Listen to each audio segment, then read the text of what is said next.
In a secluded forest, a gnome named Tony had made his home. Over the years, this woodland gnome had dabbled in enchantments and secluded himself in his tiny cabin. His companions were a pint named Kiki Kapana, a whiskey bottle called Viljami, and a wine box known as Vilma. Their days were spent playing cards in daylight, and his friends offered Tony drinks from their endless supply. Tony, a bearded gnome with a round belly, was rather short and bald. One day, wandering tourists stumbled upon the gnome's cabin. It was early morning and the tourist chatter echoed through the yard. Tony, having fallen asleep outside the night before, awoke with a terrible hangover. The sight of a living wine box comforting the hungover gnome left the tourists in awe. Tony managed to tell them it was berry wine, good stuff that eased the mornings. Would they like a sip? The tourists, lost in the night's fog, were thirsty and asked for water. Tony offered them beer instead. Summoning Kiki, an empty pint glass was handed to the tourists. As they held the glass, a cool, clear brown liquid started to fill it from nowhere. After a cautious sip, they were convinced it was indeed beer, and each took a hearty swig. After their drinks, Tony assured them they were close to their destination. Viljami also joined the gathering on the lawn. The tourists, now slightly tipsy, asked where they were.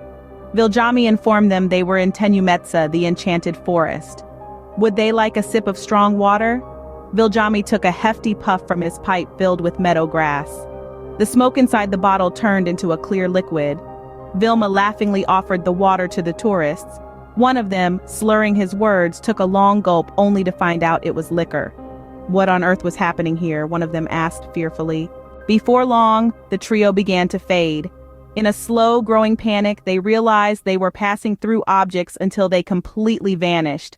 Tony laughed, wondering where the tourists would end up this time. 100 kilometers away, a tent appeared in a field the next morning, housing 3 tourists. Evidence suggested they had consumed magic mushrooms from the field.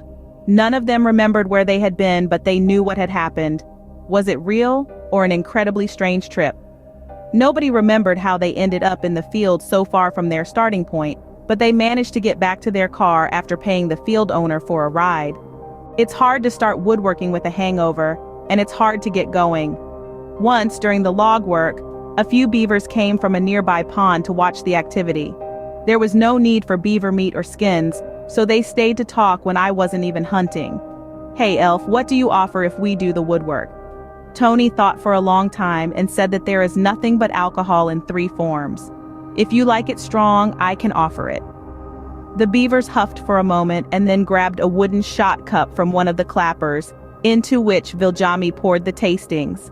The beavers tasted the liquor and said that this tastes good. "Warms up nicely. We'll do the woodwork if we can come to the cottage and drink with you." Then a bucket was carved from one of the stumps, into which Viljami poured liters of liquor. Some of the beavers did the woodwork and some carried the wine trunk to the nest. Once a month, the elf male brought shotgun ammunition and other supplies that were necessary for survival in the forest. Sometimes hunting was difficult when the animals asked not to kill them, but what can you do? Sometimes they were caught with traps, but if a hare comes into the yard, you can shoot it for food. Once there was tinnitus when a big hare came into the yard. The window was already open, so I put the shotgun through the window into the yard. I aimed and shot the hare. It didn't die right away and screamed the devil until I knocked the life out of it with a log. My ears are ringing, but sometimes those are difficult situations. Otherwise, they would eat the vegetable soil bare and roast rabbit is good. When there's a roast ahead and Kiki beer, boredom is already forgotten. In November, a letter came from Santa Claus. He would stop at Tenumetsän on Christmas to get warm on his way around the world and at the same time bring a radio and batteries for the dark winter evenings. It would not be necessary to just play cards and drink alcohol in the atmosphere of the fireplace. At Christmas, Santa arrived and sat down for a minute, took a shot and gave the radio with batteries. "What's up with Tenumetsän?" "No more, hangovers and other crafts." Geez, that's what I thought, judging by the postman's announcements. Well, I'll continue my journey now.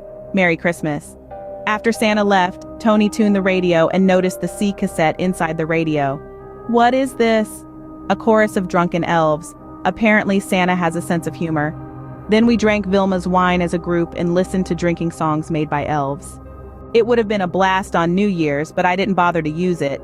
Dynamite was for stumps if you needed to blow a stump out of the ground. However, the owl came to the spruce tree to hoot and sing, which we then joined. After we gossiped about our time to each other, there is a whistling curse from the log house. The mouse was trapped and we then gave it to the owl. Satisfied, the owl went off into the darkness of the night. The cycles of the year continued steadily from year to year, and nature always offered something new and wonderful from time to time. In spring, the birds sang, and sometimes, but rarely, a pack of wolves or a bear came to talk in the yard. The wolves asked for leftovers but were never aggressive. They liked beer when Keki's beer was poured into a drinking bowl. Bears liked strong ones more, helped to wake up from hibernation. There was also a family of hedgehogs who were usually offered trapped mice as food. Nice critters. However, one thing was constant: hangovers and relaxation among friends.